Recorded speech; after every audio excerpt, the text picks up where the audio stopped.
Selamat datang di channel Dengarkan Buku. Ini adalah audiobook The Count of Monte Cristo karya Alexandre Dumas. Bab 80. Tuduhan. Monsieur de Avigny segera memulihkan kesadaran sang jaksa yang tampak bagai mayat kedua di ruangan kematian itu. "Oh, kematian telah masuk ke rumahku," seru Villefort. "Lebih tepatnya kejahatan," jawab sang dokter. "Monsieur de Avigny," seru Villefort, "aku tak sanggup mengungkapkan semua yang kurasakan saat ini. Ketakutan, duka, kegilaan." "Ya," kata Monsieur de Avigny dengan ketenangan yang menggetarkan. "Namun menurutku, kini saatnya bertindak. Sudah waktunya menghentikan arus kematian yang tak kunjung reda ini.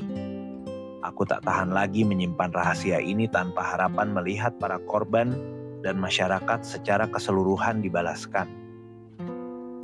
Villefort memandang suram ke sekelilingnya. "Di rumahku," gumamnya. "Di rumahku sendiri."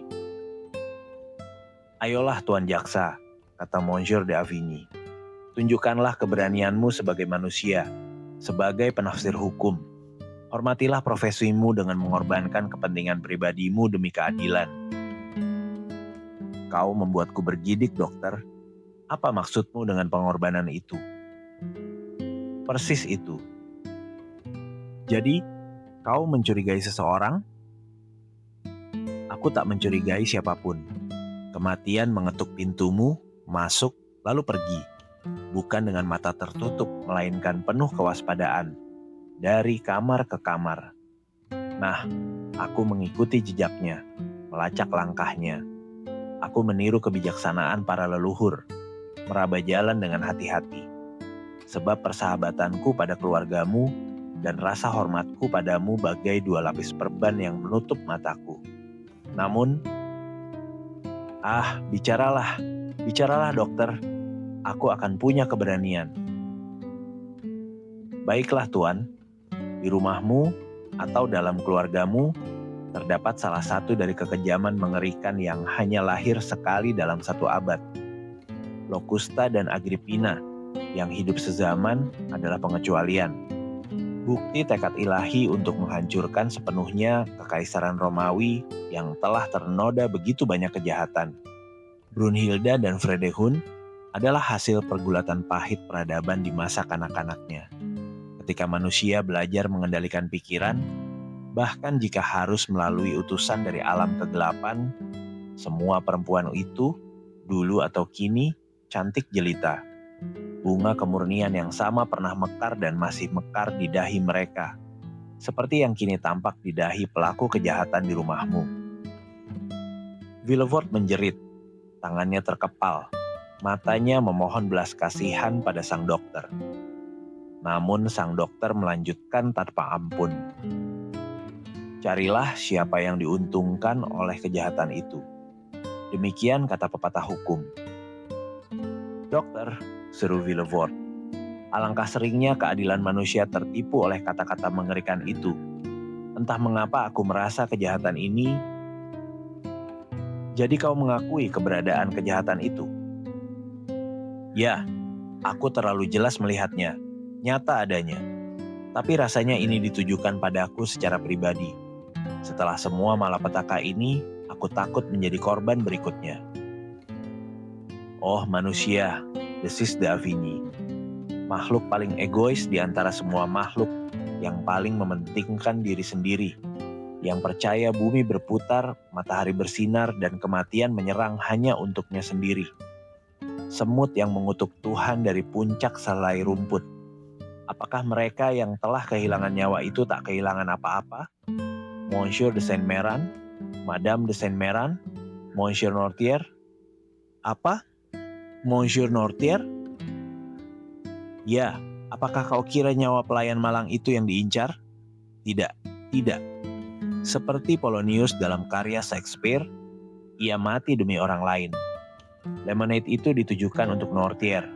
Secara logika, Nortierlah yang meminumnya.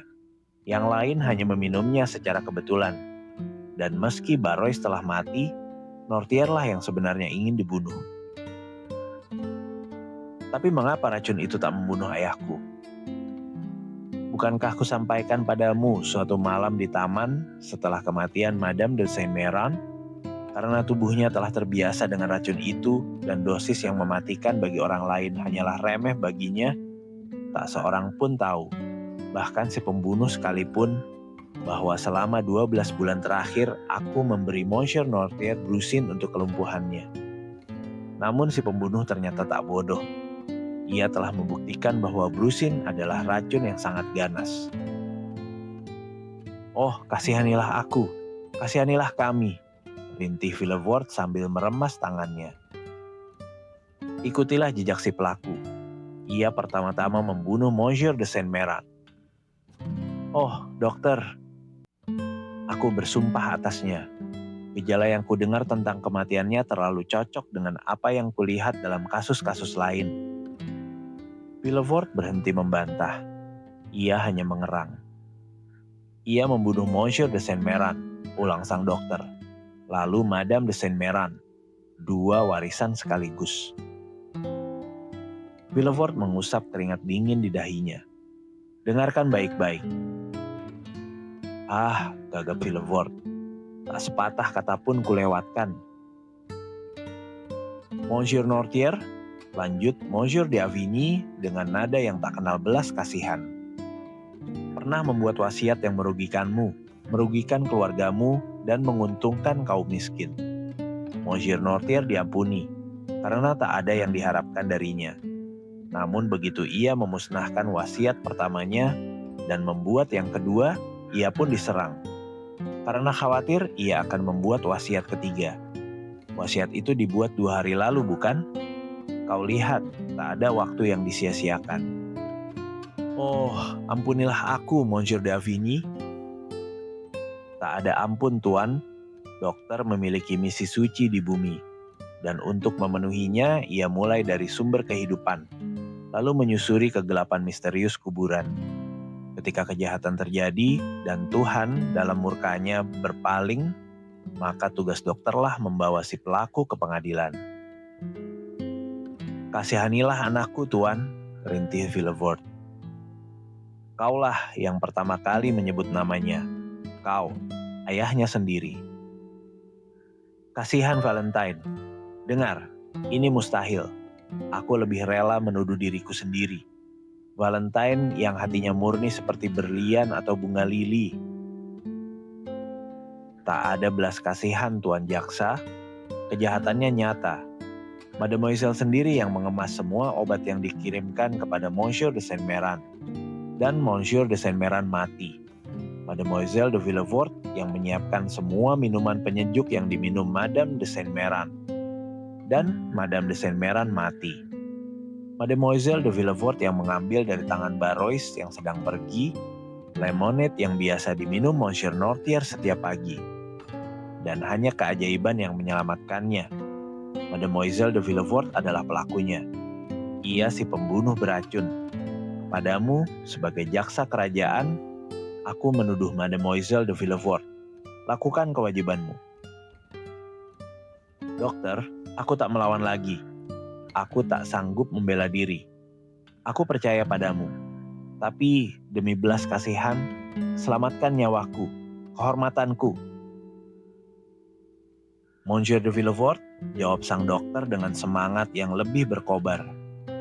Ada saatnya aku tak peduli pada kehati-hatian bodoh umat manusia. Jika putrimu hanya melakukan satu kejahatan dan kulihat ia merencanakan yang kedua, aku akan berkata, peringatkan dia, hukumlah dia. Biarkan ia menghabiskan sisa hidupnya di biara, menangis dan berdoa. Jika ia melakukan 2 kejahatan, aku akan berkata, ini, Tuan de Villefort, racun yang tak dikenal tahanan ini, yang tak punya penawar, cepat seperti pikiran, kilat seperti petir, mematikan seperti halilintar. Berikan racun itu padanya, serahkan jiwanya pada Tuhan dan selamatkan kehormatan serta nyawamu. Sebab kaulah sasarannya.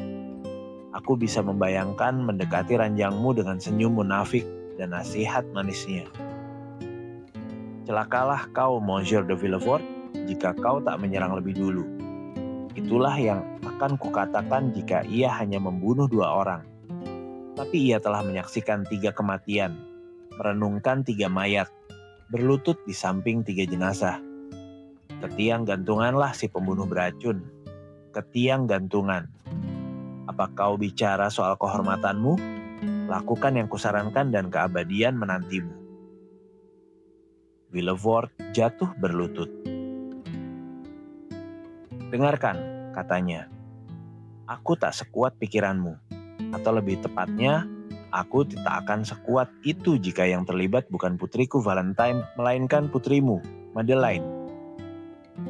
Wajah sang dokter memucat. Dokter, setiap anak manusia lahir untuk menderita dan mati. Aku rela menderita dan menanti kematian. Hati-hatilah, kata Monsieur d'Avrigny. Kematian itu mungkin datang perlahan. Kau akan melihatnya mendekat setelah menyerang ayahmu, istrimu, mungkin putramu. Villefort tercekik, menggenggam lengan sang dokter. Dengarkan, serunya. Kasihanilah aku, bantulah aku. Tidak, putriku tak bersalah. Jika kau seret kami berdua ke pengadilan, aku tetap akan berkata, tidak, putriku tidak bersalah. Tak ada kejahatan di rumahku. Aku tak akan mengakui adanya kejahatan di rumahku.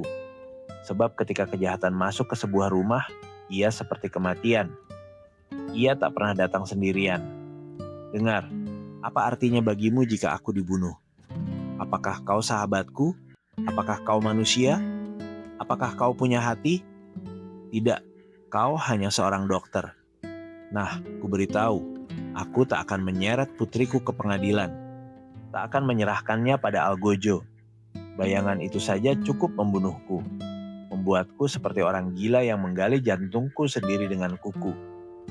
Dan jika kau keliru dokter, jika bukan putriku, jika suatu hari aku datang padamu pucat seperti hantu dan berkata, "Pembunuh, kau telah membunuh anakku."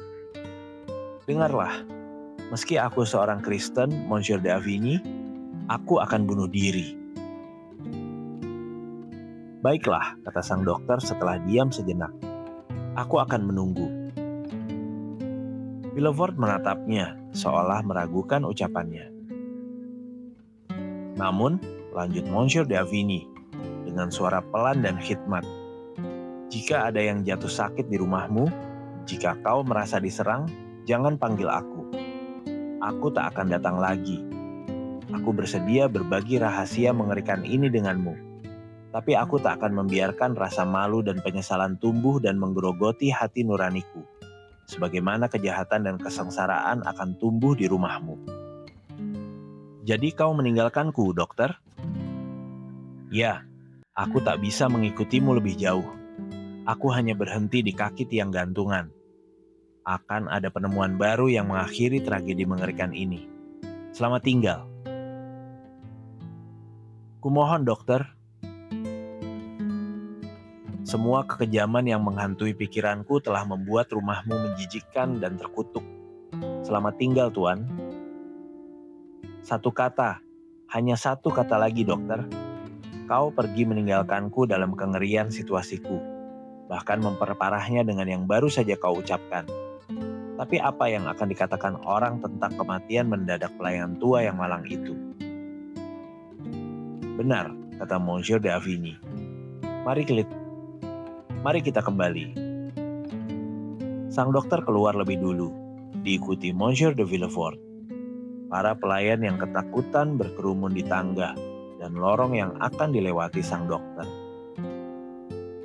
Tuan, kata d'Avrigny kepada Villefort dengan suara cukup keras agar semua mendengar. Barois yang malang terlalu lama menjalani hidup yang tak bergerak akhir-akhir ini. Dulu ia terbiasa menunggang kuda atau naik kereta ke 4 penjuru Eropa. Kini, jalan monoton mengelilingi kursi roda Monsieur Noirtier telah membunuhnya. Darahnya mengental. Ia gemuk, lehernya pendek dan tebal. Ia diserang stroke, dan aku dipanggil terlambat.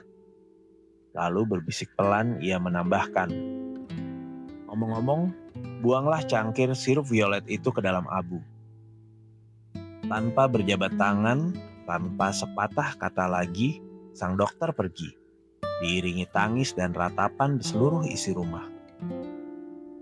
Malam itu juga semua pelayan Villefort setelah berkumpul lama di dapur, datang menghadap Madame de Villefort untuk menyatakan keinginan mereka pergi.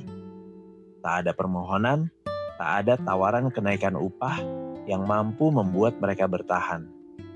Pada setiap bujukan mereka hanya menjawab, "Kami harus pergi, kematian ada di rumah ini." Mereka semua pergi, meski dengan penuh penyesalan. Mengaku sedih meninggalkan tuan dan nyonya yang baik, terutama Mademoiselle Valentine, yang begitu lembut, baik hati, dan penuh kasih. Saat mereka berkata demikian, Villefort memandang Valentine. Air matanya berlinang. Namun anehnya, meski hatinya terguncang melihat tangis itu, ia juga menoleh pada Madame de Villefort. Dan ia merasa seolah senyum suram yang samar melintas di bibir tipis istrinya itu. Seperti meteor yang tak disukai, menyala sebentar di antara dua awan gelap di langit badai.